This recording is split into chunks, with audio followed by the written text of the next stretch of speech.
नमस्कार family member. खूप सारे व्यक्ती ऑनलाईन प्रोडक्ट सर्च करतात. तर आमच्या एका कस्टमरनी एक ऑनलाईन गुगलवर सर्च करून एक प्रोडक्ट ऑर्डर केलं. हर्बलाइफ नावाने त्यांना प्रोडक्ट पाठवण्यात आलं आणि हा त्यांना आलेला डब्बा एकदम सेम हर्बलाइफ न्यूट्रिशन सारखा दिसतोय, पण याचं जे झाकण आहे हे डुप्लिकेट आहे आणि पातळ आहे. डब्बा सुद्धा बनवून घेतला त्यांनी. ही पॅकिंग आहे त्याची आणि ही साधी पेपर पॅकिंग आहे. त्यासोबत हर्बलाइफ नाव आहे फक्त त्याच्यावरती सिम्बॉल, आणि ते त्यांनी सेम कॉपी करायचा प्रयत्न केला. पण जे हर्बलाइफ न्यूट्रिशनचा ओरिजिनल डब्बा आहे हा डब्बा आहे ओरिजिनल, आणि याची पॅकिंग ही सेम आहे.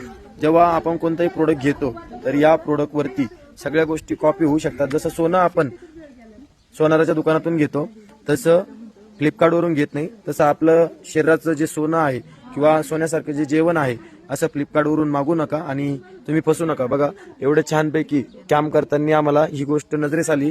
खूप सारे व्यक्ती अशी ऑर्डर करतात आणि एवढं करून सुद्धा ओव्हर रेट लावलंय आणि रेट लावून सुद्धा त्या व्यक्तींना ते प्रोडक्ट ओरिजिनल मिळालं नाही.